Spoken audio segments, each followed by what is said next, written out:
வணக்கம் பிள்ளைகள். நான் ஸ்ரீ சல்லியம்பாள் வித்தியாலய ஆசிரியர் திருமதி கிருஷ்ணானந்தி பிரபாகரன். தரம் 4க்கான பகுதி 1 வினாத்தால பார்ப்போம். இப்போ நாங்கள்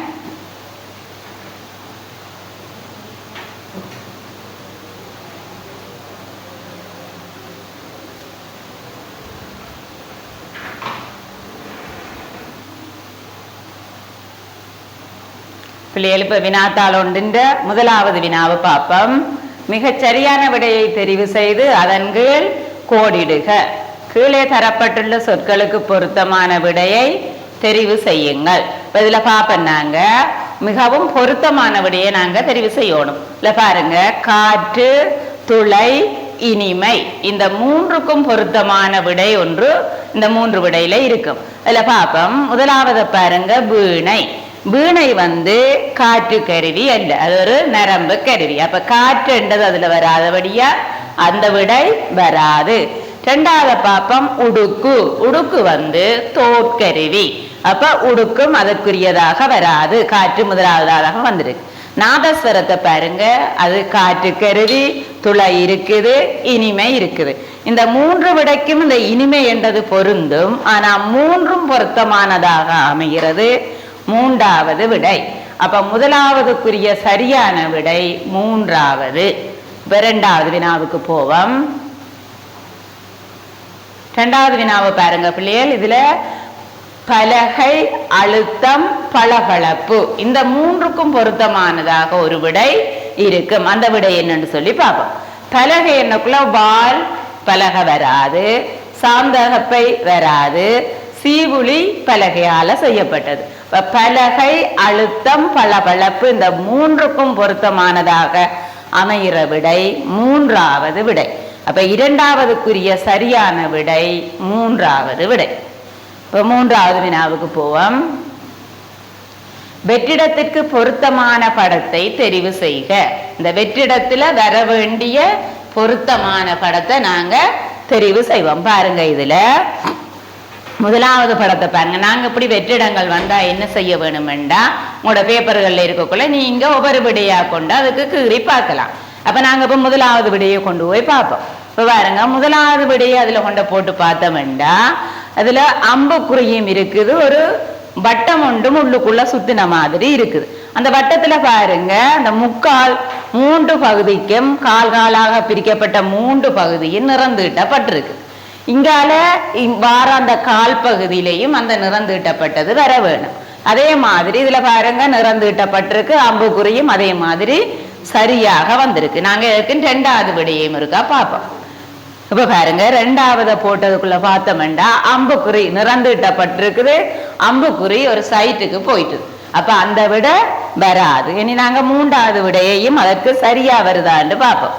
இதுல பாருங்க, அம்புக்குறி சரியாக இருக்குது, ஆனால் நிறந்தீட்டப்படவில்லை, அந்த கால் பகுதிக்கு நிறந்தீட்டப்படவில்லை. அப்ப இதற்குரிய சரியான விடை 1வது விடை. 3வது கேள்விக்குரிய சரியான விடை 1வது விடை. இப்ப நாங்க 4வது வினாவுக்கு போவோம். 4வது வினாவும் இதே மாதிரி நீங்கள் பொருத்தி பார்க்கணும். ஒவ்வொரு விடையாக கொண்டு போய் பொருத்தி பார்க்கணும். இப்ப 1வது விடையை கொண்டு போய் பார்ப்போம். அது சரி, வட்டம் அமைந்த முறை சரியாக இருக்குது, ஆனால் இந்த கோடு 2 முறை இடம் பெற்றிருக்குது. பாருங்க, இந்த இங்கால இருக்கிற கோடு இங்க திரும்ப வரக்கூடாது, அது ஏற்கனவே இருக்குது, அதனால அந்த விடை வராது. அடுத்த 2வது விடையை இப்ப பார்ப்போம். நாங்க 2வது விடையை போட்டு பார்த்தோம் என்றால், இங்க உங்களுக்கு கோடு இல்லை, கீழே மேல மட்டும்தான் இருக்குது, வட்டம் சரியாக அமைந்திருக்குது. அப்ப அந்த விடை வரும். இதற்கு நாங்க 3வது விடையும் இருக்கா போட்டு பார்ப்போம். இப்ப பாருங்க, 3வது விடையில இந்த பகுதி அடபடையே இல்லை. அப்ப இந்த பகுதியும் அடபட்டு இருக்க வேணும். அப்ப இதற்குரிய சரியான விடை 2வது விடை. 4வது வினாவிற்குரிய சரியான விடை 2வது விடை. 5வது வினாவுக்கு போ. பின்வரும் பாடலை வாசித்து 5ஆம் 6ஆம் வினாக்களுக்கு விடையை தெரிவு செய்க. இப்ப பாடலை பார்ப்போம். படிப்பறிவில்லா மாந்தற்கு என் படிப்பால் நன்மை புரிந்திடுவேன், துடிக்கும் ஏழை துயர் துடைக்க நான் தூங்காதிருந்து வழி காண்பேன். அப்ப படிப்பறிவில்லா மாந்தற்கு என்றதுல குறிப்பிடப்பட்டது படிக்காத மக்களுக்கு, படிப்பறிவில்லாத மக்களுக்கு என் படிப்பால் நன்மை புரிந்திடுவேன். நான் கற்ற கல்வியால அவர்களுக்கு நன்மை கல்வியை புகட்டிடுவேன். துடிக்கும் ஏழை துயர் துடைக்க நான் தூங்காதிருந்து வழி காண்பேன். ஏழைகளாக இருக்கின்றவர்களுக்கு அவர்களுக்கு என்ன செய்வேன்? நான் நித்திரை விழித்து, அதாவது தூங்காதிருந்தா விழித்திருந்து அவர்களுக்கு இந்த கல்வியை புகட்டிடுவேன். அப்ப இது உங்களோட பாடநூல்ல உள்ள பாடல். இந்த பாடலை யார் பாடியவர் என்பது அந்த பாடலின் இறுதியில இருக்கும். இப்ப இதற்குரிய வினாக்கள் என்னன்னு சொல்லி பார்ப்போம். இப்ப நாங்க முதலாவது மாந்தர் என்பதன் ஒத்த கருத்து சொல். அப்ப மாந்தர் என்பது அந்த பாடல்ல வந்தது மக்கள் என்பதை குறித்தது. அப்ப இதற்குரிய சரியான விடை முதலாவது விடை. ஆறாவது வினாவை பார்ப்போம். இப்பாடலை பாடியவர். இப்பாடலை பாடியவர், அதற்கு 3 விடை உங்களுக்கு தந்திருக்குது. இதற்குரிய சரியான விடை முத்து. ஏழாவது வினாவுக்கு போவோம். 7ஆம் 8ஆம் வினாக்களில் தரப்பட்டுள்ள சொற்களுக்கு இடையிலான தொடர்பை நன்கு விளங்கி வெற்றிடத்திற்கு பொருத்தமான சொல்லை தெரிவு செய்க. இப்ப நாங்க இதுக்குள்ள என்ன தொடர்பு இருக்கின்றத முதல் கவனிக்க வேணும். அப்ப பாப்போம். இப்ப இந்த 7ஆவது வினாவில என்ன தொடர்பு இருக்குன்னு பாப்போம். முதலாவது பாருங்க திகதி, 2வது திருகை, 3வது கைதி. அப்ப இதென்ற தொடர்பை நாங்க பார்த்தோம்டா பாருங்க, இந்த திகதி என்று வந்த தீனா கடைசியில தீனா இருக்கு. அந்த தீனாவில அடுத்த சொல் ஆரம்பிச்சிருக்கு. பாருங்க, தீனாவில அடுத்த சொல் ஆரம்பிச்சிருக்கு. பிறகு இந்த திருகை என்ற சொல் கையெண்ணாவில முடிவடைய இந்த கையெண்ணாவில அடுத்த சொல் ஆரம்பிச்சிருக்குது. அப்ப அது கைதி என்று வந்திருக்கு.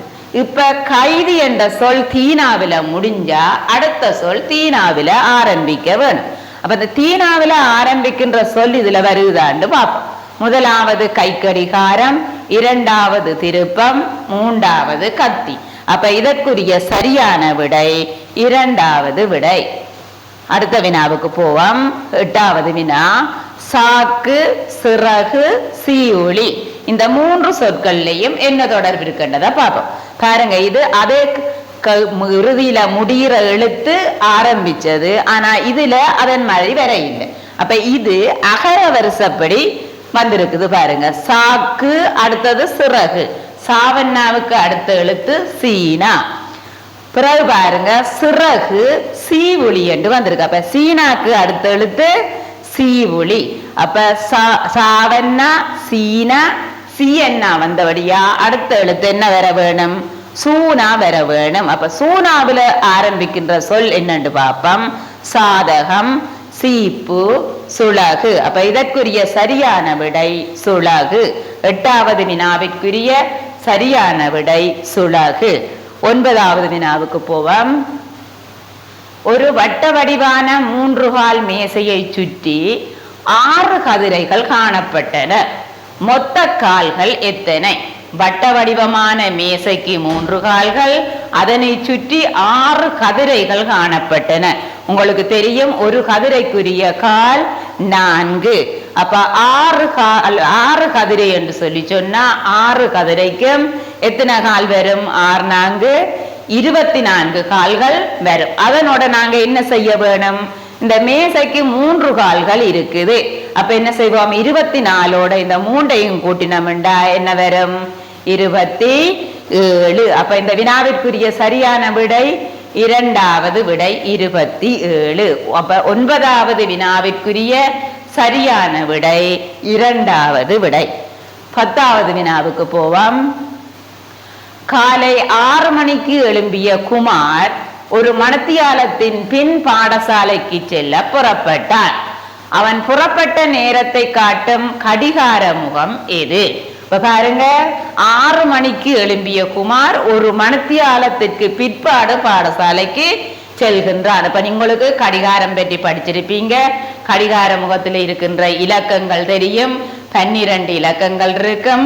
ஒரு மணி முள் இருக்கும், ஒரு நிமிட முள் இருக்கும், அதை விட செகண்ட் முள்ளும் இருக்கும். உங்களுக்கு தெரியும், மணிமுள் கட்டையாகவும் நிமிடமுள் நீளமாகவும் இருக்கும். இதுல பாருங்க, மணிமுள் நிமிடமுள் குறிப்பிடப்பட்டுள்ள முறையை நீங்க அவதானிச்சு அதற்கேற்ப விடையளிக்க வேணும். இப்ப 1 மணி 2 மணி என்று சொல்லி 12 மணி வரையுள்ள நேரங்கள் வரக்குள்ள மணிமுள் குறிக்கப்பட்ட இலக்கத்திற்கும் நிமிடமுள் 12ஐயும் காட்டிக்கொண்டு நிற்கும். அதே நேரம் 30 நிமிடத்தை காட்டுறதாக இருந்தா மணிமுள் 2 இலக்கங்களுக்கு சரி நடுவேயும் நிமிடமுள் 6லையும் இருக்கும். ஆனா இதுல உங்களுக்கு சொல்லப்பட்டது 6 மணிக்கு எழும்பிய குமார். அப்ப 6 மணியோட அங்கால 1 மணித்தியாலத்தின் பின்னண்டா என்ன செய்வோம்? 6ஓட ஒன்றை கூட்டினா 7. அதே மாதிரி 6 மணியோட ஒன்றை கூட்டினோம் என்று சொன்னால் 7 மணி. அப்ப 7 மணியை குறிக்கின்ற சரியான விடை 7 மணி என்று சொன்னால் மணிக்கம்பி 7லையும் நிமிடக்கம்பி 12லையும் இருக்க வேணும். அப்படி இருக்கின்ற விடை எது என்று பார்ப்போம். இப்ப நாங்கள் முதலாவது விடை. அப்ப 10வது வினாவிற்குரிய சரியான விடை முதலாவது. 11வது வினாவை பார்ப்போம். முதலில் தரப்பட்ட உருவுடன் பொருத்தமான உருவின் கீழ் கோடிடுக. பாருங்க, முதலாவது தந்திருக்கிற உரு உங்களுக்கு தெரியும், கத்தி. இரண்டாவது அந்த உருவோட உங்களுக்கு 3 விடை தந்திருக்குது. அந்த 3 விடையில முதலாவது விடை சுத்தியல், இரண்டாவது விடை வாள், மூன்றாவது விடை உளி. அதுல பாருங்க, சுத்தியல் இதுல தந்த கத்தி வெட்டுவதற்கு பயன்படும். சுத்தியல் ஆணிய அரைவதற்கும் பிடுங்குவதற்கும் பயன்படும். இது கவர் சுத்தியல். அப்ப அடிக்கிறதுக்கும் அதனை பிடுங்குவதற்கும் பயன்படும். வாள் மரம் அறுக்க பயன்படும். உளி கதவுகள்ல ஓட்டை குடைவதற்கு பயன்படும். அப்ப இந்த கத்திக்குரிய மிகவும் பொருத்தமான விடையாக அமைவது வாள், இரண்டாவது விடை. 11வது வினாவிற்குரிய சரியான விடை இரண்டாவது விடை. இப்ப 12வது வினாவுக்கு போ. வெற்றிடத்துக்கு பொருத்தமான சொல்லை தெரிவு செய்க. இப்ப நாங்க வெற்றிடங்கள் உங்களுக்கு விடையும் தரப்பட்ட நாங்க என்ன செய்வோம்? இந்த விடையில அந்த வெற்றிடத்துக்கு பொருத்தமானதாக அமைகிறதான்னு சொல்லி பார்ப்போம். நாங்க ஆகாய விமானம், விமான நிலையம். ஆகாய விமானம் நிறுத்தப்படுகின்ற இடத்தை நாங்க சொல்லுவோம் விமான நிலையம். எனில் கப்பல் தங்குகின்ற இடம் நீர், கரை, துறைமுகம். இதுல எதுவாக இருக்கும்? கப்பல் தங்குகின்ற இடம் துறைமுகம். அப்ப இதற்குரிய சரியான விடை மூன்றாவது விடை. 13வது வினாவுக்கு செல்வோம். பாருங்க, இதுல வைத்தியசாலை, நோயாளி போல பாடசாலை. வைத்தியசாலையில பயன் பெறுகின்றவர்கள் நோயாளிகள். அதே மாதிரி பாடசாலையில பயன் பெறுபவர்கள் யாரென்று பார்ப்போம். மாணவர்கள், வைத்தியர், ஆசிரியர். இப்ப பாடசாலையில பயன் பெறுபவர்கள் மாணவர்கள். அப்ப இதற்குரிய சரியான விடை முதலாவது விடை. 13ஆம் வினாவிற்குரிய சரியான விடை முதலாவது விடை. இப்ப நாங்கள் 14வது வினாவுக்கு செல்வோம். கீழே தரப்பட்டுள்ள பொருட்களின் விலைகளை கவனித்து கீழ்வரும் வினாக்களுக்கு சரியான விடையின் கீழ் கோடிடுக. இப்ப நாங்க இத ஒவ்வொன்றுக்கு கீழையும் இருக்கின்ற விலைகளை நன்கு அவதானிப்போம். அத்துடன் பொருட்கள் என்ன முறையில அமைந்திருக்கு என்பதையும் நாங்கள் கவனிக்க வேண்டும். பாருங்க, முதலாவதுல மாம்பழம், அன்னாசிப்பழம் 34 ரூபாய், அப்பல் பழம், அன்னாசிப்பழம் 54 ரூபாய், மாம்பழம் 8 ரூபாய். அப்ப ஒரே இனத்தை சேர்ந்தது அங்க இருக்குன்னா 3வது படத்துல இருக்கு பாருங்க, மாம்பழமும் மாம்பழமும். இப்ப மாம்பழமும் 8 ரூபாவாக இருந்தா நாங்க ஒரு மாம்பழத்திர விலைய காணலாம். எப்படி காணலாம்? 2 மாம்பழம் 8 ரூபான்னு சொல்லி சொன்னா நாங்கள் அதை பார்ப்போம். ஒரு மாம்பழத்தின் விலை என்னவாக இருக்குதுன்னு சொல்லி பார்ப்போம். பாருங்க, மாம்பழம் சக மாம்பழம் 8 ரூபாய். அப்ப ஒரு மாம்பழத்தின் விலை 4 ரூபாய். ஒரு மாம்பழம் 4 ரூபாவாக இருந்தால் 2 மாம்பழங்கள் 8 ரூபாய். இப்ப நாங்க மாம்பழத்திர விலைய கண்டுட்டோம். இதை வச்சுக்கொண்டு என்ன செய்யலாம்? அன்னாசி பழத்திர விலைய காணலாம்.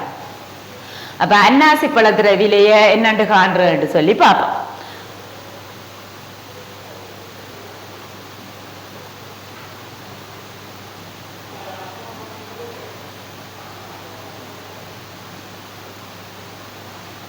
பாருங்க பிள்ளைகள், அன்னாசி பழம் 30 ரூபா, அங்கால அப்பிள் பழம் தரப்படவில்லை, அங்கால 54 ரூபா வந்திருக்குது. அப்ப நாங்கள் இதுல 30 ரூபா 54 ரூபாக இருந்தால் அப்பிள் பழத்தின் விலை என்னவாக இருக்கும்? 54 இருந்து 30 கழிச்சமாக இருந்தா மீதியாக வாரது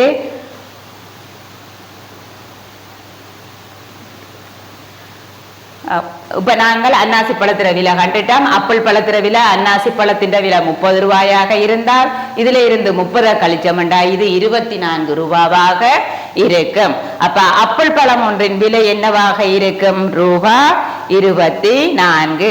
14வது வினாவிற்குரிய சரியான விடை முதலாவது விடை. அடுத்த வினாவை பார்ப்போம். 15வது வினா.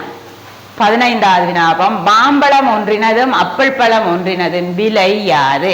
பாருங்க, மாம்பழத்திர விலை நாங்க ஏற்கனவே கண்டனாங்க 4 ரூபா. அதே மாதிரி அப்பிள் பழத்தின் விலையும் கண்டுட்டோம் 24 ரூபா. அப்ப இரண்டினது விலையையும் நாங்க பார்ப்போம். என்ன செய்வோம்? இரண்டையும் கூட்டுவோம். அப்ப 4 ரூபா சக 24 ரூபா, இரண்டையும் கூட்டினோம்டா அவ்வளவு வரப்போகுது 28 ரூபா. இப்ப 15வது வினாவிற்குரிய சரியான விடை 28 ரூபா. அடுத்த வினாவை பார்ப்போம். புள்ளிக்கோட்டிற்கு பொருத்தமான விடையை தெரிவு செய்க. 16வது வினாவை பாருங்க. பரீட்சையில் கீறு பிள்ளைகள் கீறு அடைந்தனர். அப்ப நாங்க ஒவ்வொரு விடையா இப்ப போட்டு பார்ப்போம். பரீட்சையில் சித்தி அடைந்த பிள்ளைகள் மகிழ்ச்சி அடைந்தனர். பரீட்சையில சித்தி அடைந்தா மகிழ்ச்சி வரும். அப்ப அது சரியான விடை. எதற்கு நாங்க 2வது விடையையும் பார்ப்போம். தோற்றிய, பரீட்சையில் தோற்றிய பிள்ளைகள் வறுமை அடைந்தனர். இப்ப தோற்றிய பிள்ளைகள் வறுமை என்று வராது. அடுத்த பார்ப்போம். பரீட்சையில் சித்தி அடைந்த பிள்ளைகள் கவலை அடைந்தனர். பரீட்சையில தோல்வி அடைந்தாத்தான் கவலை வரும், சித்தி அடைந்தா மகிழ்ச்சி தான் வரும். அப்ப 16வது வினாவிற்குரிய சரியான விடை முதலாவது விடை.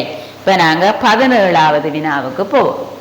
நானும் கீறு வீட்டிற்கு கீறு சென்றோம். பாப்போம், இப்ப விடையை கொண்டு பாப்போம்.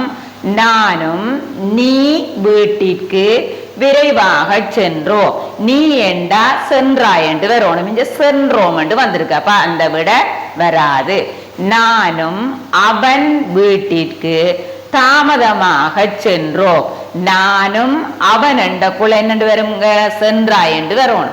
ஆனால் நானும் அவன் என்று வந்தோடைய அதிகம் விடராது. அடுத்ததை பார்ப்போம். நானும் தம்பியும் வீட்டிற்கு வேகமாக சென்றோம். அப்ப அந்த விடை சரியாக வருது. அப்ப இதற்குரிய சரியான விடை நானும் தம்பியும் வீட்டிற்கு வேகமாக சென்றோம் என்பதற்குரிய விடை 3வது விடை. இப்ப 18வது வினாவை பார்ப்போம். குழம்பியுள்ளவற்றில் சரியான ஒழுங்குமுறையை தெரிவு செய்க. குழம்பி இருக்குது, நாங்க என்ன செய்ய போறோம்? சரியான ஒழுங்குமுறையை தெரிவு செய்ய வேணும் என்று சொன்னா முதல்ல நாங்க என்ன செய்ய வேணும்? தந்த வாக்கியங்களை தெளிவாக வாசிக்க வேணும். அப்ப பாப்போம். பாருங்க, முதலாவது தந்திருக்குது. தேநீர் கோப்பையில் ஊற்றப்பட்டது. பி, அத்துடன் சீனி சேர்த்து நன்கு கலக்கப்பட்டது. சி, நன்றாக நீர் கொதிக்க வைக்கப்பட்டது. டி, அனைவருக்கும் பருக கொடுக்கப்பட்டது. இ, கொதித்து கொண்டிருக்கும் போது அதனுள் தேயிலை போடப்பட்டது. அப்ப இது ஒரு தேநீர் ஊற்றுகின்ற முறை தரப்பட்டிருக்கின்றது. அப்ப இதை நாங்கள் ஒழுங்குமுறையாக பார்த்தா எப்படி வரும் என்று பார்ப்போம். பாருங்க, முதலாவது நன்றாக நீர் கொதிக்க வைக்கப்பட்டது. அதற்கு பிறகு என்ன செய்வோம் என்று பார்ப்போம். இரண்டாவது, கொதித்து கொண்டிருக்கும் போது அதனுள் தேயிலை போடப்பட்டது. அதன் பிற்பாடு என்ன செய்வோம்? அத்துடன் சீனி சேர்த்து நன்கு கலக்கப்பட்டது. அதற்கு பிற்பாடு தேநீர் கோப்பையில் ஊற்றப்பட்டது. அதன் பின் அனைவருக்கும் பருக கொடுக்கப்பட்டது. அப்ப இந்த ஒழுங்குல விடை இருக்கணும் பார்ப்போம். இந்த ஒழுங்குல எந்த விடை இருக்குன்னு பார்ப்போம். பாருங்க, முதலாவது சி. அப்ப சி 3லையும் வருது. அப்ப 3 விடையும் இப்ப நாங்க பார்க்கணும். ரெண்டாவது பார்ப்போம். இரண்டாவதாக ஈ வருது. ஈயும் 3 விடையிலையும் வருது. மூன்றாவதாக பி வருகுது. பி 2 விடையில வருகுது, மூன்றாவது விடையில வரையில்லை. அப்ப நாங்க மூன்றாவது விடையை இனி விடுவோம். முதலாவதையும் இரண்டாவதையும் தான் பார்க்க போறோம். இப்ப மூன்றாவது பார்த்துட்டோம். அடுத்தது நான்காவதாக ஏ வருகுது. அப்ப நான்காவதாக ஏ வாரது முதலாவது விடை. அப்ப இதுல இருந்து தெரியும் எங்களுக்கு முதலாவது விடைதான் சரியானது. இனி ஐந்தாவதையும் பார்ப்போம். டி ஐந்தாவதாக வருகுது. அப்ப பாருங்க எது சரியான விடையாக இருக்குது. இதற்குரிய சரியான விடை இரண்டாவது விடை. 18வது வினாவிற்குரிய சரியான விடை இரண்டாவது விடை. இப்ப நாங்க 19வது வினாவிற்கு செல்வோம். பின்வரும் பழமொழியின் கருத்தினை தருக. இப்ப பழமொழிக்குரிய கருத்தை பார்ப்போம். நீங்க நிறைய பழமொழிகள் படிச்சிருப்பீங்க, கருத்துக்கள் படிச்சிருப்பீங்க. இதுல தரப்பட்ட பழமொழி அடம்பன் கொடியும் திரண்டால் மிடுக்கு. உங்களுக்கு அடம்பன் கொடி தெரியும், கடற்கரை பகுதிகளில் காணப்படுகின்ற ஒரு கொடி. அந்த கொடியை நீங்க ஒவ்வொரு கொடியாக எடுத்து அறுத்தீங்கன்னா அது மிக விரைவாக அறுந்துவிடும். ஆனால் அது எல்லாவற்றையும் சேர்த்து ஒன்றாக சேர்த்தால் அதை அறுக்க முடியாது, அது பலமுடையதாக மாறிவிடும். அப்ப அதற்குரிய கருத்து என்ன? ஒற்றுமையின் பலத்தை காட்டுது. அப்ப அந்த விடை இருக்காண்டு பார்ப்போம். ஒற்றுமையே பலம். இப்ப முதலாவது விடையே பலத்தை காட்டுகின்ற விடையாக வருது. இரண்டாவது விடாமுயற்சி பலன் தரும். விடாமுயற்சி பலன் தரும் என்றால் அது முயற்சியை காட்டுகின்றது. முயற்சி உடையார் இகழ்ச்சி அடையார், இரும்பூர கற்குழியும் போன்றவை வரும். அடுத்தது பாருங்க பலசாலியும் தோல்வி அடையலாம். இதுக்கு பாருங்க யானைக்கும் அடிசருக்கும் பலசாலியாக இருந்து அவருக்கும் சில நேரம் தோல்வி வரலாம். அப்ப இதற்குரிய சரியான விடையாக அமைவது முதலாவது விடை. ஒற்றுமையே பலம் என்ற முதலாவது விடை. 19வது வினாவிற்குரிய சரியான விடை முதலாவது விடை. இப்ப நாங்க 20வது வினாவுக்கு போவோம். 20வது வினாவை பாருங்க. அதுவும் பழமொழியினுடைய கருத்து. போதும் என்ற மனமே பொன் செய்யும் மருந்து. அப்ப எங்கட மன நிறைவை அதிலே குறிப்பிடப்படுகின்றது. போதும் என்ற மனம். அப்ப மன நிறைவு எதற்கு வருகிறது பார்ப்போம் நாங்க. பேராசை பெருந்தரித்திரம். பேராசை பெருந்தரித்திரம் என்பது நாங்கள் கூடுதலாக ஆசைப்பட்டால் அது எங்களுக்கு தீமையாக அமையும். பொறுத்தார் பூமி ஆழ்வார். இது பொறுமையை பற்றி குறிப்பிடப்படுகின்றது. மன நிறைவே ஒருவனுக்கு சிறந்த செல்வம். இது போதும் என்ற மனம் என்பதை குறிப்பிடுவதாக அமைகின்றது. அப்ப இதற்குரிய சரியான விடை மூன்றாவது விடை. 20வது வினாவிற்குரிய சரியான விடை மூன்றாவது விடை. இப்ப நாங்கள் 21வது வினாவிற்கு செல்வோம். இவ்வுருவில் 6 பக்கங்களும் ABCDEF என குறிப்பிடப்பட்டுள்ளன. பாருங்க இதுல 3 தாயக்கட்டைகள் இருக்கு. உங்களுக்கு தெரியும் தாயக்கட்டைகளுக்கு 6 முகங்கள் இருக்கும் என்பதும் தெரியும். இதுல பாருங்க இந்த தாயக்கட்டையில ABCDEF என முகங்கள் குறிப்பிடப்பட்டுள்ளன. இப்ப நாங்க 3 தாயக்கட்டையும் அவதானிச்சோம்டா பாருங்க. முதலாவது தாயக்கட்டையிலையும் இரண்டாவது தாயக்கட்டையும் எடுத்து பார்த்தால் இங்கேயும் ஈ இருக்குது, இங்கேயும் ஈ இருக்குது. இதுலயும் சி இருக்குது, இதுலயும் சி இருக்குது. ஏயும் டியும் வித்தியாசம். முதலாவதையும் மூன்றாவதையும் நாங்கள் எடுத்து பார்த்தமாக இருந்தால் முதலாவதுல ஈ இருக்கு, மூன்றாவதுலையும் ஈ இருக்குது. மற்ற 2 எழுத்துக்கள்லையும் இரண்டிலையும் வித்தியாசமாக இருக்குது. இரண்டாவது தாயக்கட்டையையும் மூன்றாவது தாயக்கட்டையையும் எடுத்து பார்ப்போமாக இருந்தால் இங்கேயும் ஈ இருக்குது, இங்கேயும் ஈ இருக்குது. மற்ற 4 எழுத்தும் வித்தியாசமாக இருக்குது. அப்ப நாங்கள் இப்போ மிகவும் பொருத்தமாக இருக்கிறது 2 முதலாவதையும் இரண்டாவது தாயக்கட்டையையும் பாப்பம். பார்க்கக்குள்ள பாருங்க இதுலயும் ஈ இருக்குது, இரண்டாவது தாயக்கட்டையிலையும் ஈ இருக்குது. அப்ப அது 2ஐயும் நாங்கள் வெட்டி விடுவோம். பிறகு பாருங்க முதலாவது தாயக்கட்டையிலையும் சி இருக்குது, இரண்டாவது தாயக்கட்டையிலையும் சி இருக்குது. அப்ப அந்த 2 எழுத்துக்களையும் வெட்டி விட்டோம் என்றால் ஏக்கு எதிர்பக்கத்துல டியும் டிக்கு எதிர்பக்கத்துல ஏயுமாக இந்த தாயக்கட்டை அமைந்துள்ளது. உங்கள்கிட்ட கேட்கப்பட்ட வினா மேற்குறிப்பிடப்பட்ட தாயக்கட்டையில் பக்கம் டிக்கு எதிரே உள்ள பக்க எழுத்து யாது? பாருங்க டிக்கு எதிரே உள்ளது ஏ என்ற எழுத்து அமைந்துள்ளது. அப்ப இதற்குரிய சரியான விடை முதலாவது விடை. 21வது வினாவிற்குரிய சரியான விடை முதலாவது விடை. 22வது வினாவிற்கு போவோம். இவ்வுருவில் நிழற்றப்பட்ட பகுதியை பின்னமாக தருக. இத பாருங்க, இந்த உருவ பாருங்க, 8 பகுதிகளாக பிரிக்கப்பட்டிருக்கு. இந்த 8 பகுதியிலையும் 1 2 3 4 5 6 7 8 பகுதியாக பிரிக்கப்பட்டு பாருங்க 1 2 3 4 பகுதிக்கு நிறந்தீட்டப்பட்டிருக்கு. உங்களுக்கு தெரியும் 8ல அரைவாசி 4. அப்ப 4 பகுதிக்கு அது நிறந்தீட்டப்பட்ட 8ன் அரைவாசி பகுதிக்கு நிறந்தீட்டப்பட்டிருக்கு. இப்ப பாருங்க, இத நான் முதலாவது விட உங்களுக்கு 4ல் 1 தந்திருக்கு. அப்ப 4ல் 1க்கு இது சமமாக அமையுமான்னு சொல்லி நாங்க பார்ப்போம். இப்ப 4ல் 1 4ஆக பிரிக்கப்பட்டு இருக்க வேணும். அப்ப நாங்க இப்ப 2 2 சேர்த்து பார்ப்போம். இது ரெண்டையும் சேர்த்தோம்னா 1 2 3 4 4 பகுதியாக நாங்க இதை பிரிச்செடுத்தமாக இருந்தா பாருங்க, இது ரெண்டும் சேர்ந்தா தானே 1 2 பார்த்த நாங்கள், இது ரெண்டும் சேர்ந்து 1. அப்ப 1 2க்கு நிறந்தீட்டப்பட்டிருக்கு. அப்ப 4ல் 2க்கு தான் நிறந்தீட்டப்பட்டிருக்கு. அப்ப இந்த விட வராது. 4ல் 3 விடையை எடுத்தமாக இருந்தால் இதுல இன்னொரு 2 சேர்த்த பகுதி நிறந்தீட்டப்பட்டு இருக்க வேணும். அதனால அந்த விடையும் வராது. 3வது விட அறைய நாங்க பார்த்தமாக இருந்தா பாருங்க, 8ஆக பிரிக்கப்பட்டிருக்கு. 4 பகுதி 8ல அரைவாசி 4.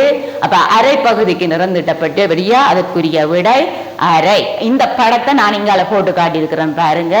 இந்த 2 பகுதியும் முன்னுக்கு நிறந்திட்டப்பட்ட மாதிரியும் அங்கால அடுத்த 2 பகுதியும் வந்திருக்கு. சரியா அங்கால அரைவாசி இங்கால அரைவாசி இருக்கு. அப்ப இந்த படத்திற்குரிய சரியான விடை 3வது விடை. 22வது வினாவிற்குரிய சரியான விடை 3வது. 23வது வினாவிற்கு போ. 25வது ஆண்டு நிறைவு விழா வெள்ளி விழா எனின் 50வது ஆண்டு நிறைவில் எடுக்கப்படும் விழா. பாருங்க, இதுல அமுத விழா, நூற்றாண்டு விழா, பொன் விழா தந்திருக்கு. உங்களுக்கு தெரியும் 25வது விழா வெள்ளி விழா, அமுத விழா என்றது 80வது ஆண்டுல கொண்டாடப்படுகின்ற விழா. நூற்றாண்டு விழா 100வது ஆண்டுல கொண்டாடப்படுகின்ற விழா. பொன் விழா 50வது ஆண்டுல கொண்டாடப்படுகின்ற விழா. உங்கள்கிட்ட கேட்டது 50வது ஆண்டு நிறைவில் கொண்டாடப்படும் விழா. அப்ப அதற்குரிய சரியான விடை 3வது விடை. 23வது வினாவிற்குரிய சரியான விடை 3வது விடை. 24 சரி பிள்ளைகள், 24வது வினாவிற்கு போவோம். 24வது வினாவை அவதானிங்க. ஒரு வேலிக்கு 12 தூண்கள் நாட்டப்பட்டுள்ளன. இரு தூண்களுக்கு இடையே உள்ள தூரம் 50 சென்டிமீட்டர் எனின் அவ்வேலியின் மொத்த நீளம் யாது? அப்ப பாருங்க, ஒரு வேலிக்கு 12 தூண்கள் இருக்குது. 2 தூண்களுக்கு இடையே உள்ள இடைவெளி 50 சென்டிமீட்டர் என்று தந்திருக்கு. அப்ப 2 தூண் என்று சொல்லக்குள்ள உங்களுக்கு ஒரு இடைவெளி வருது. 12 தூண் இதுல இருந்தால் எத்தனை இடைவெளி வருது என்று சொல்லி நாங்க பார்ப்போம். பாருங்க, 12 தூண் இருக்குது. இதுக்குள்ள உள்ள இடைவெளி 1 2 3 4 5 6 7 8 9 10 11. அப்ப எத்தனை எண்ணிக்கை தரப்படுதோ அதுல இருந்து நாங்க உண்டை கழிச்சு பார்க்கணும். இதுல 12 தந்தபடியா உண்டை கழிச்சோம்னா 11 இடைவெளி இருக்குது. இரு தூண்களுக்கு இடையே உள்ள இடைவெளி 50 சென்டிமீட்டர் என்று தந்திருக்குது. பாருங்க, இரு தூண்களுக்கு இடையே 50 சென்டிமீட்டராக வருது. அப்ப 11 இடைவெளிக்கு நாங்க பார்த்தோம்டா 11 50ஆல நாங்க பெருக்குவோம். 11 50ஆல பெருக்கினமாக இருந்தால் என்னண்டு வரப்போகுது, 550 வரப்போகுது. அப்ப 550 சென்டிமீட்டர் மொத்தமாக வருது. உங்களுக்கு விட தந்திருக்குது மீட்டரும் சென்டிமீட்டருமாக விட தந்திருக்கு. உங்களுக்கு தெரியும் 1 மீட்டர்ல 100 சென்டிமீட்டர் இருக்கு. அப்ப இதுல சென்டிமீட்டர்ல தரப்பட்டதை நாங்க என்ன செய்ய வேணும், மீட்டராகவும் சென்டிமீட்டராகவும் மாற்ற வேண்டும். அப்ப 550 சென்டிமீட்டர்லயும் எத்தனை மீட்டர் இருக்குன்னு பார்ப்போம். 500ல 5 மீட்டர் இருக்கு. 5 தர 100 500. அப்ப 5 மீட்டரும் மீதியாக 50 சென்டிமீட்டரும் இருக்கு. அப்ப இதற்குரிய சரியான விடையாக அமைகிறது 5 மீட்டர் 50 சென்டிமீட்டர் என்ற 2வது விடை. 24வது வினாவிற்குரிய சரியான விடை 2வது விடை. 25வது வினாவிற்கு போவோம். பாருங்க, இதுல சிவப்பு மஞ்சள் நீலம் என்ற ஒழுங்கில் கொடிகள் நாட்டப்பட்டுள்ளன. ஒரு ஒழுங்கு முறையில தான் இந்த கொடிகள் நாட்டப்பட்டிருக்கு. அதன்படி 35வது கொடியின் நிறம் யாது? அப்ப கொடியின் நிறங்களை பாருங்க, சிவப்பு மஞ்சள் நீலம். இது 1 2 3 என்று இலக்கமிடப்பட்டு காட்டப்பட்டிருக்குது. பாருங்க, அப்ப இதுல 3 நிறங்கள்ல கொடி இருக்கிறபடியா நாங்க என்ன செய்வோம், 3ஆம் வாய்பாடால பெருக்கி இந்த 35 வரை வாய்பாட சொல்லி பார்த்தோம்டா எங்க வருது அந்த 35வது இடம் என்று பார்க்கலாம். இதுல பாருங்க, 2 கொடியாக இருந்தா நாங்க 2ஆம் வாய்பாட்டுல பெருக்கி பார்ப்போம். அதே நேரம் 5 கொடியாக இருந்தா 5ஆம் வாய்பாடு. இறுதியில வாரது நீல கொடியாக இருக்கும். பாருங்க, இதுல பாருங்க 3 கொடி இருக்கிறபடியா 3 6 9 12 அப்படி 3 பார்க்கக்குள்ள கடைசியில வாரது நீல கொடியாக இருக்கும். அப்ப நாங்க இந்த 35 வரை 3ஆம் வாய்பாட சொல்லி பார்த்தமாக இருந்தா 11 3 33. அப்ப 33வது கொடி என்னவாக இருக்கும், நீல கொடியாக இருக்கும். 33வது நீலக்கொடியாக இருந்தா 34வது கொடி சிவப்பு கொடி, 35வது கொடி மஞ்சள் கொடி. இல்லாட்டிக்கு நாங்க அதுக்கு அடுத்தது 11 3க்கு பிறகு தண்ணீர் 3 36வது கொடியை பார்த்தமாக இருந்தா 36வது கொடி நீலக்கொடியாக இருக்கும். 36க்கு முன்னுக்குள்ள இலக்கம் தானே 35. அப்ப 35வது கொடி மஞ்சள் கொடியாக இருக்கும். இந்த 2 முறையிலையும் நாங்க பார்த்தாலும் எங்களுக்கு விடை என்ன வரப்போகுது, 2வது விடை மஞ்சள் கொடி. அப்ப இதற்குரிய சரியான விடை 2வது விடை. 26வது வினாவுக்கு போவோம். பிற்பகல் 2:45 மணி. இதை நியம நேரத்தில் எழுதினால் சரியாக அமைவது. நீங்க சாதாரண கடிகாரம் படிச்சிருப்பீங்க, அதோட நியம கடிகாரத்தையும் படிச்சிருக்கலாம். அப்ப நியம நேரம் எப்படி அமையும்ன்றது உங்களுக்கு தெரியும். இப்ப டிஜிட்டல் கடிகாரத்துல போற நேரம் நியம நேரமாக இருக்கும். இப்ப நாங்க பார்ப்போம். இது இருக்கா, இங்க பாருங்க, இது 24 மணித்தியால கடிகாரம். இதுல டார்க் பிரவுனாக காட்டப்பட்ட பகுதி பிள்ளைகள் பாருங்க முற்பகல் நேரமாகவும் மற்றது பிற்பகல் நேரமாகவும் குறிப்பிடப்பட்டிருக்கின்றது. இதுல பாருங்க முற்பகல் நேரங்கள் மாறாது, ஆனால் 4 இலக்கங்கள் இடம்பெறும். முற்பகல் நேரத்துக்கும் பிற்பகல் நேரத்துக்கும் நியம கடிகாரத்துல 4 இலக்கங்கள் இடம்பெறும். அப்ப இதுல பாருங்க இவ்வளவு நேரமும் மாறாமல் இருக்குது. இந்த முற்பகல் நேரத்துல பாருங்க இங்க இந்த நேரம் மட்டும்தான் மாறி இருக்குது.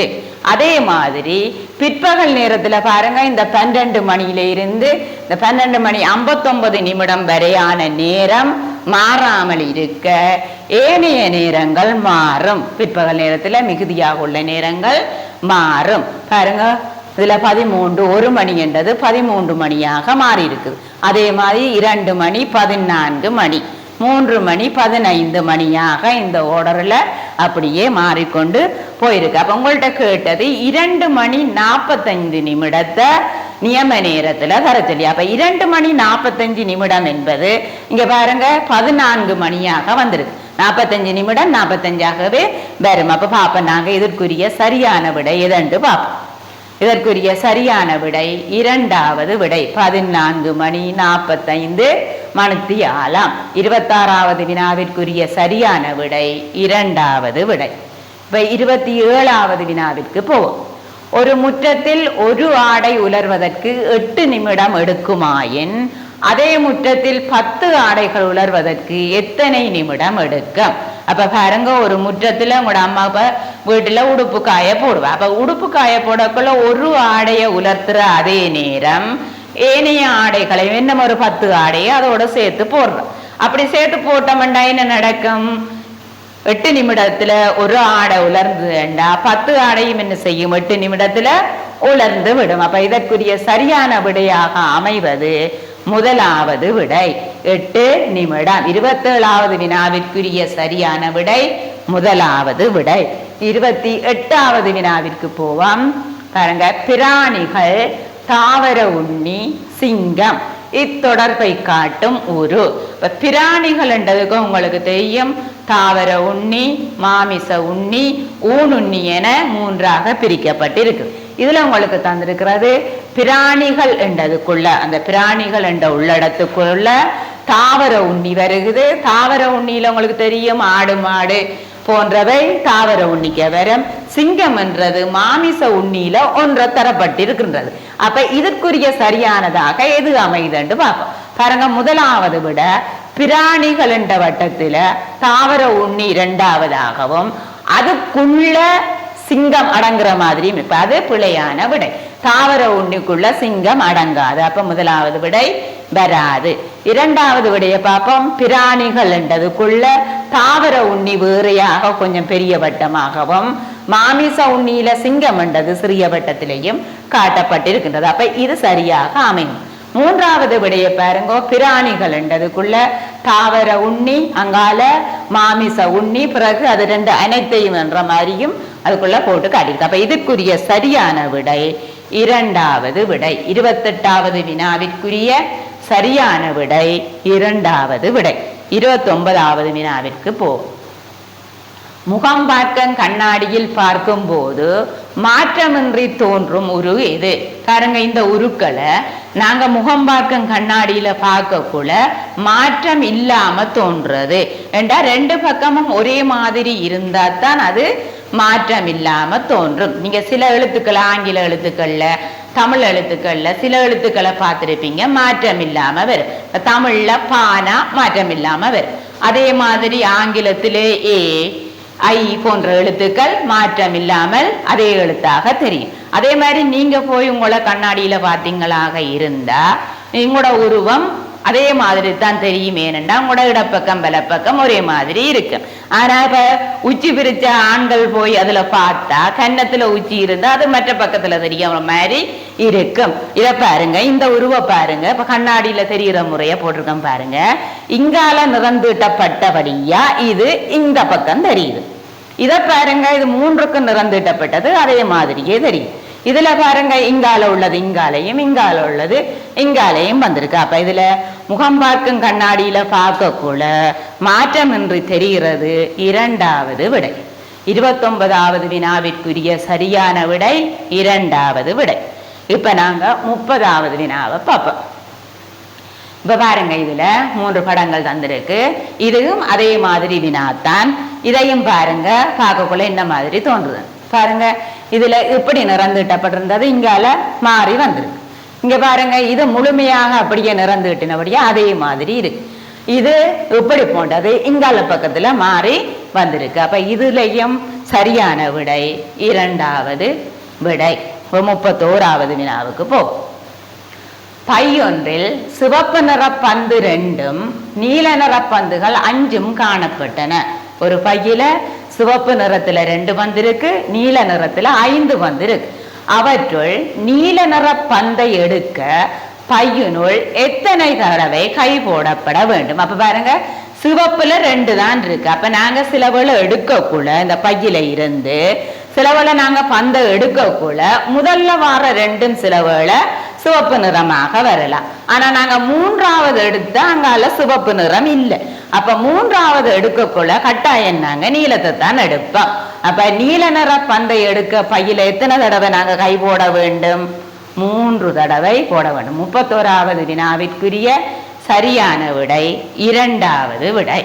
32வது வினாவுக்கு போவோம். அம்மாவின் வயது மகனின் வயதின் 4 மடங்காகும். மகனின் வயது 9 எனின் தாயின் வயதினதும் மகனின் வயதினதும் கூட்டுத்தொகை யாது? பாருங்க, அம்மாட வயது மகன்ற வயதுன்ற 4 மடங்கு என்று சொல்லப்பட்டிருக்கு. அதுல மகன்ற வயது தரப்பட்டிருக்குது 9. அப்ப அம்மாவின் வயதை காண்றதுக்கு நாங்க என்ன செய்ய வேணும்? 4 மடங்கு மகன்ற வயதுன்ற 4 மடங்கு என்று சொன்னபடியால் 9 நாங்க 4ஆல பெருக்குவோம். பெருக்கினமெண்டா 36. 36 யாருடைய வயது? அம்மாவினுடைய வயது. அம்மாவின் வயது 36. உங்கள்ட்ட கேட்ட கேள்வி தாயின் வயதினதும் மகனின் வயதினதும் கூட்டுத்தொகை. அப்ப நாங்க 36ஓட என்ன செய்வோம்? 9 கூட்டுவோம். 9 கூட்டினமெண்டா 20 வயதுகளின் கூட்டுத்தொகை 45. 32வது வினாவிற்குரிய சரியான விடை 2வது விடை. 33வது வினாவிற்கு செல்வோம். ஒரு வேலையை செய்வதற்கு 4 மனிதர்களுக்கு 6 நாட்கள் தேவைப்பட்டது. அதே வேலையை 3 மனிதர்களுக்கு செய்ய தேவையான நாட்கள் எத்தனை? பாருங்க, இதுல 4 மனிதர் 6 நாட்கள். அப்ப மனிதர்கள் குறைவாக இருந்தால் நாட்கள் கூடுதலாக தேவைப்படும். இப்ப நாங்க ஒரு வேலையை செய்கிறதுக்கு மனிதர்கள் குறைவாக இருந்தால் எங்களுக்கு செய்ய வேண்டிய நாட்கள் கூடும். மனிதர்கள் கூடுதலாக இருந்தால் நாட்கள் குறையும். அப்ப நாங்க இதுக்கு விடைய காண்றதுக்கு என்ன செய்வோம்டா, 4 6ஆல பெருக்குவோம். மனிதர்களை நாட்களால பெருக்கி போட்டு கேட்கப்பட்டதை பிரிக்க. அப்ப 4 24. 24 நாங்க 3ஆல வகுத்தமாக இருந்தால் 8 நாட்கள். இப்ப 33வது வினாவிற்குரிய சரியான விடை 2வது விடை. 34வது வினாவிற்கு செல்வோம். எழுத்து பிழைகள் இல்லாத வாக்கியத்தை தெரிவு செய்க. பாருங்க, முதலாவது வாக்கியத்தை பார்ப்போம். கமால் பாடசாலைக்கு சென்றான். அப்ப இதுல என்ன பிழை இருக்குன்னு பார்ப்போம். பாருங்க, பாடசாலை என்பது இந்த லையன்னா வர வேண்டும். அப்ப இது பிழையானது. சென்றான் என்பது 2 சொல்லி என்னன்னா வர வேண்டும். அப்ப முதலாவது விடை பிழை. அடுத்தத பாப்பம். 2வது கமால் பாடசாலைக்கு சென்றார். இதுல பாருங்க, கமால் பாடசாலைக்கு சென்றார்கள். கமால் என்பது ஒருமை. ஒருமை என்றா அங்கால முடிகின்ற வினை சொல்லும் ஒருமையில முடிய வேணும். அப்ப கமால் என்பது சென்றான் என்று வரும். கமால் தந்துட்டு இங்க சென்றார்கள் என்பது இதுல பிழை. அப்ப இதற்குரிய சரியான விடை கமால் பாடசாலைக்கு சென்றான். 35வது வினாவிற்கு செல்வோம். ஒரு பெட்டியில் 240 முட்டைகள் இருந்தன. அவற்றில் 8/2 முட்டைகள் உடைந்து விட்டன. உடையாத முட்டைகளின் எண்ணிக்கை யாது? இப்ப பாருங்க, இந்த முட்டைகள் 240 இருக்குது. அதை நாங்க 8ஆக பிரித்து பார்த்தோம்னா தான் அந்த உடைஞ்ச முட்டை எவ்வளவு வேண்டதை காணலாம். 8ல் 2 பங்கு உடைஞ்சிட்டோம். அப்ப நாங்கள் 240 8ஆல வகுப்போம். 8ஆல வகுத்தோம்னா உங்களுக்கு வகுக்க தெரியும். வகுத்தமாக இருந்தால் 30 விடையாக வரும். அப்ப இது 8ஆல வகுத்து வரக்குள்ள உங்களுக்கு 30 வந்ததாக இருந்தா அது 8ஆக பிரிச்சு ஒரு பகுதி 30ஆக இருந்தா இங்க உடைந்த முட்டைகள் 2 பங்கு. அப்ப 2 பங்கும் எத்தனையாக இருக்கும்? 60ஆக. அப்ப உடைந்த முட்டைகள் 30 தர 2 60. 240ல 60 முட்டைகள் உடைந்து விட்டது.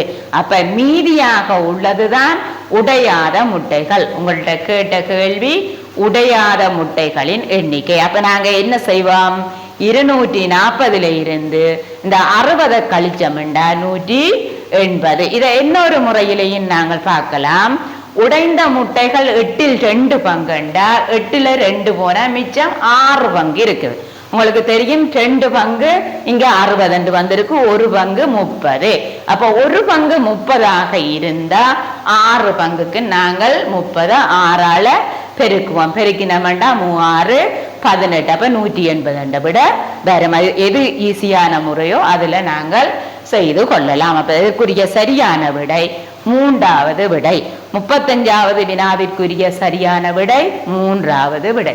36வது வினாவுக்கு செல்லும். இதுல பாருங்க, லீட்டர் மில்லி லீட்டர் நியம குறியீடு முறையே.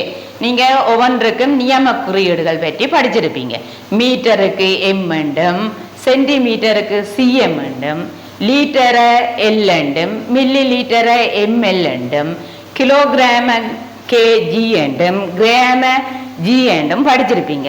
இது உங்கள்கிட்ட கேட்டது. இப்ப இதுல லீட்டர் மில்லி லீட்டர் நியம குறியீடு முறையே என்று கேட்டா இந்த ஒழுங்குல வரணும். முதலாவது லீட்டர் வரணும், 2வது மில்லி லீட்டர் வரும். இப்ப இதுல பாருங்க, முதலாவது விட மில்லி எம்எல்லும் எல்லும் தந்திருக்கு. அப்ப எம்எல் என்பது மில்லி லீட்டர் மாறி வந்திருக்கு. இங்கால எல் வந்திருக்கு, எல் என்பது லீட்டர். அப்ப இந்த விட வராது. 2வது விடைய பாருங்க, எம்எல் எம். எம்எல் என்பது மில்லி லீட்டர், இங்க முதலாவது வருது, லீட்டர் வராது. அடுத்தது மீட்டரை தந்திருக்கு, இங்க மீட்டர் தரப்பட இல்லை. மூன்றாவது விடைய பாருங்க, லிட்டர் என்பது முதலாவது இருக்கு, அங்க எல் தந்திருக்கு. மில்லி லிட்டர் என்பது இரண்டாவது, அங்க எம்எல் தந்திருக்கு. அப்ப இதற்குரிய சரியான விடை மூன்றாவது விடை. 36வது வினாவிற்குரிய சரியான விடை மூன்றாவது விடை. 37வது வினாவுக்கு போவோம். இன்று புதன்கிழமை, நேற்றைக்கு முந்திய தினம் என்ன கிழமை? அப்ப இன்று புதன்கிழமை என்று தந்தால் நாங்க நேற்றைய கிழமையை கண்டாதான் அதற்கு முன்னுள்ள கிழமையை காணலாம். இப்ப பாருங்க, இன்று புதன்கிழமை, இதை வைத்துக்கொண்டு நாங்க நேற்று என்ன கிழமை என்று பார்ப்போம். இன்று புதனாக இருந்தால் நேற்று செவ்வாய்க்கிழமை. நேற்று செவ்வாயாக இருந்தால் நேற்றைக்கு முந்திய தினம் திங்கட்கிழமை. அப்ப உங்கள்ட்ட கேட்டது நேற்றைக்கு முந்திய தினம் என்ன கிழமை ஆகும்? அப்ப நேற்றைக்கு முந்திய தினம் திங்கட்கிழமை. 37வது வினாவிற்குரிய சரியான விடை மூன்றாவது விடை. 38வது வினாவிற்கு செல்வோம். ஒரு விழாவில் கலந்து கொண்ட 12 நண்பர்கள் கைகுலுக்களில் ஈடுபட்டனர். அவர்களுக்கு இடையே இடம்பெற்ற கைகுலுக்கல்கள் எத்தனை? அப்ப பாருங்க, இதுல 12 நண்பர்கள் ஒரு விழாவில் கலந்து கொண்டிருக்கிறார்கள். அவர்கள் தங்களுக்கு இடையே கைகுலுக்கி கொண்டுள்ளார்கள். அப்ப இந்த 12 பேரும் என்ன செய்வார்கள்? முதல்ல 11 பேருக்கு கைகுலுக்குவார்கள். பிறகு அந்த 11 பேரும் 10 பேர் அப்படியே குறைஞ்சு கொண்டு போகும். 11, 10, 9, 8, 7, 6, 5, 4, 3, 2, 1 என்ற முறையில அமைஞ்சு நாங்கள் அவலத்தையும் கூட்டுவோம். இப்படி நாங்கள் கூட்டிக் கொண்டிருக்கிறது எங்களுக்கு கஷ்டம். நேரம் இதுல மிக முக்கியம். நாங்க மிக வேகமாக விடையளிக்க வேண்டும். அப்ப இதற்கு நாங்க ஒரு முறையை வச்சு செய்வோம். இப்போ ஒரு விழாவில 12 நண்பர்கள் என்று சொல்லிச்சோன்னா 12ல இருந்து நாங்க ஒன்றை கழிப்போம். ஒன்றை கழிச்சேன், அது எந்த இலக்கமாக இருந்தானே, எத்தனை நண்பர்களாக இருந்தானே அதுல இருந்து ஒன்றை கழிக்க வேணும். கழிச்சோம்டா 11. இப்ப 11 என்ன செய்வோம்டா இந்த 12ஆல பெருக்குவோம். தரப்பட்டதால கழிச்சு வார இலக்கத்தை பெருக்குவோம். 12 11ஆல பெருக்கினமாக இருந்தா 132. அதனை என்ன செய்வோம்டா பிறகு 2ஆல வகுப்போம். 132 2ஆல வகுத்தால் 66. அப்ப இங்க இடம்பெற்ற கைகுலுக்கல்கள் எண்ணிக்கை 66. 38வது வினாவிற்குரிய சரியான விடை முதலாவது விடை. இப்ப 39வது வினாவிற்கு செல்வோம். பாருங்க, இதுல குறியீடுகள் நீங்கள் படிச்சிருப்பீங்க, உங்களோட புத்தகத்துல இருக்கும், கை நூல்ல இருக்கும். பாருங்க, இதுல அந்த குறியீடு மேல பார்த்த மாதிரி இருக்குது, 2 அம்புக்குறி மேல. இக்குறியீட்டின் விளக்கம். முதலாவது விட கவனமாக கையாளவும். உங்களுக்கு தெரியும், கவனமாக கையாளவும் என்றால் 2 கை இருக்கிற மாதிரி அதுக்குள்ள ஒரு பொருள் இருக்கிற மாதிரி இருக்கு. அப்படி இது அமையவில்லை. இப்பக்கம் மேலே. இப்பக்கம் மேலே என்பதை குறிக்கின்ற குறியீடு இப்படித்தான் இருக்கும். உடையக்கூடியவை என்ற ஒரு பொருள் ஒரு துண்டு உடைஞ்ச மாதிரி காட்டப்பட்டிருக்கும். அப்ப அதுவும் வராது. அப்ப இதற்குரிய சரியான விடை இரண்டாவது விடை. 39வது வினாவிற்குரிய சரியான விடை இரண்டாவது. 40வது வினாவுக்கு போவோம். தற்போது நாட்டில் பரவி கொண்டிருக்கும் கொரோனா நோய் அறிகுறிகள் தென்பட்டவர்கள் தொடர்பாக முதலில் அறிவிக்க வேண்டிய நபர் யார்? உங்களுக்கு தெரியும், இப்ப கொடூரமான ஒரு நோயாக இருக்கின்ற நோய் கொரோனா. அதற்கு எங்க அறிவிக்க வேண்டும் என்பது பற்றி நீங்கள் தொடர்பாடல் சாதனங்களூடாகவும் உங்களுக்கு அறிவிக்கப்பட்டிருக்கும். அப்ப பாருங்க, இதுல அதிபர், நீங்கள் இந்த நோய் தொடர்பாக அதிபருக்கு அறிவிப்பீங்களா, பொது சுகாதார பரிசோதகருக்கு அறிவிப்பீங்களா, பெற்றோருக்கு அறிவிப்பீங்களா? அப்ப இதற்குரிய சரியான விடையாக அமைவது பொது சுகாதார பரிசோதகர் என்ற இரண்டாவது விடை. 40வது வினாவிற்குரிய சரியான விடை இரண்டாவது விடை. சரி பிள்ளைகள், இந்த வினாக்களுக்குரிய விடைகள் எல்லாம் கூறப்பட்டு விட்டன. நீங்கள் இவற்றை திருத்தி உங்களுடைய ஆசிரியரிடம் ஒப்படையுங்கள். நன்றி, வணக்கம்.